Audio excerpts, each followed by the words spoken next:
Bonjour à tous et bienvenue chez Mike's Reptipark. On réalise aujourd'hui une petite vidéo de présentation de l'évolution de nos boa constrictors et vous allez voir, il y en a beaucoup. On les rentre généralement au stade juvénile et ils grandissent ici au sein des locaux.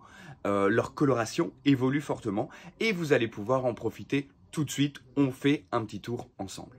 On va commencer par une pure espèce que j'apprécie énormément, le fameux Amarali bolivien. Alors, les Amarali boliviens, c'est ce qu'on va appeler le boa à queue courte. Ce sont des animaux qui peuvent avoir des nuances un petit peu différentes d'un sujet à l'autre. Ici, on a les beaux petits motifs en chauve-souris avec une coloration très claire. Cette coloration, elle va aussi évoluer. Elle peut foncer ou s'éclaircir légèrement en fonction des moments de la journée. Et surtout, ce qui est magnifique, ce sont les pigments un peu rosés qu'on peut voir chez ce magnifique boa. Je vais vous en présenter un deuxième qui est un peu différent. Deuxième sujet, un peu plus dark en coloration, avec des motifs beaucoup plus larges. Les motifs chauve-souris sont beaucoup plus larges. Par contre, le rose est beaucoup plus développé. Si on regarde ici, on peut voir des écailles roses qui sont un peu plus intenses. Même dans les petites taches blanches, on a des effets rosés assez sympathiques. Maintenant, on part directement sur du pur Hog Island en lignée orange. Il y a des lignées d'Hog Island qui ont été travaillées pour développer l'orange que vous pouvez voir ici, hein, très intense au niveau de la queue.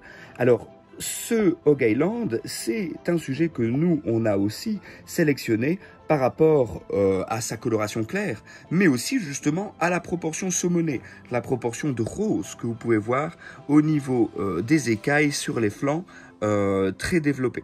Alors, le boa Hog Island, c'est un boa qui est assez impressionnant parce que lui, justement, il est connu pour pouvoir changer de couleur, foncer et s'éclaircir en fonction des moments de la journée. C'est pas un des plus grands impérators, c'est pas un des plus petits non plus.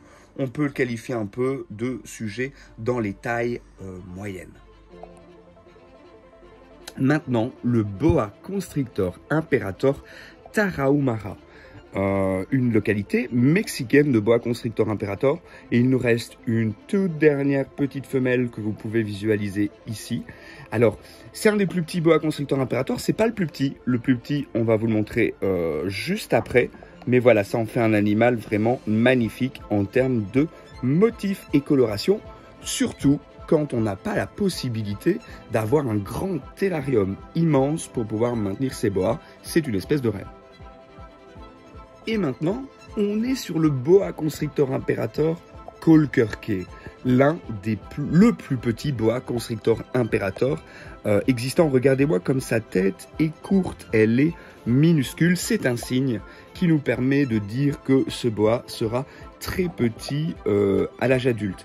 Alors, on n'a plus de femelles de dispo, il nous reste que 3 mâles de disponibles. Ils sont déjà identifiés par puce électronique et enregistrés IFAP. Le boa constrictor sabogae, un boa qui est hypoménalistique naturellement. On peut observer l'absence de pigments noirs autour des taches dont il est porteur. Ils ont aussi, ces boas-là, un petit reflet arc-en-ciel. Je ne sais pas si ce sera visible sur la vidéo, mais ça reste une espèce unique en son genre, avec une couleur des yeux aussi porteuse de pigments orange. C'est vraiment une super belle espèce. En petit boa, on a aussi les boa constrictor imperator léopard, une mutation de coloration issue de lignée mexicaine. Hein, le léopard, il est issu de Sonora, de la localité Sonora.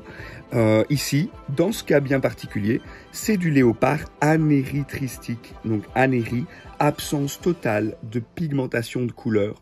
On n'a plus de rose, on n'a plus de petits pigments rougeâtres comme sont souvent porteurs les Mexicains. J'ai plusieurs sujets de disponibles. Ça reste toujours un boa fantastique en motif et coloration et qui plus est de plus petite taille. Maintenant, nous allons parler de nos sujets à base du gène Albinos T+ VPI. Ici, on a un Albinos T+ VPI normal, il n'y a pas de gènes supplémentaires. Alors ce qui est génial avec cette mutation, cette morphe, c'est l'évolution de la coloration. Quand ils sont bébés, ils sont tout fades. Ici, on a un sujet de quelques mois qui est déjà en train de s'éclaircir pour nous donner une livrée café au lait crème de toute beauté. Au plus il va grandir, au plus il va devenir spectaculaire. Et déjà là, on peut dire waouh. Sunglow maintenant, albinos T+, VPI. Alors, Sunglow, c'est de l'albinisme avec le gène hypoménalistique en plus.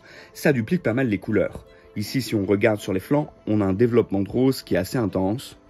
Le motif aussi de cette femelle, il est assez atypique parce qu'elle a un peu de jungle.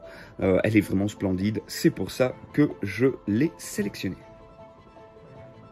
Maintenant, Sunglow Motley Albinos T+ VPI. Alors là, c'est de la pure bombe en intensité couleur. Déjà, on a un super beau motif, un peu stripe au niveau de la queue. On a un orange qui est intense avec un rose intense sur les flancs. Mais on a aussi un développement de petits pigments noirs à certains endroits du corps et de la queue qu'on peut observer juste ici. Et la tête est tellement intense qu'on peut déjà dire que l'animal va encore évoluer. Je pense qu'il n'est qu'à 10 voire 20% de sa coloration définitive. On a aussi de super beaux motelets 100% et léopard. Alors ça, c'est pour toutes les personnes qui souhaitent un boa avec un contraste de noir très très intense. Et c'est vrai que le fait que cette queue soit lignée, noire, ça en rend un boa de toute beauté. C'est ce contraste que j'aimais bien et c'est par rapport à ces motifs que je les ai sélectionnés. Du léopard en hypoménalistique sélectionné. Alors quand je dis sélectionné, c'est parce que tous les léopards hypo, ils sont pas aussi beaux que cette femelle qu'on présente ici. Là ici on voit vraiment que la coloration orange elle est exceptionnelle avec également de très beaux motifs qui ne gâchent rien. Alors voilà, on termine cette petite vidéo en compagnie de notre femelle boa constrictor occidentalis, une espèce en annexe 1 de la Convention de Washington. Alors, nos boa constrictors, on en a beaucoup d'autres. On n'a pas pu tous vous les montrer, car l'objectif, c'est pas d'avoir une vidéo qui dure une demi-heure. Donc, on a encore du blood, on a du Sunglow purple. Vous aussi, si vous voulez plus d'infos sur une espèce bien précise, n'hésitez pas à nous contacter, mais aussi à nous rendre visite directement chez Mike's Reptile Park. À bientôt.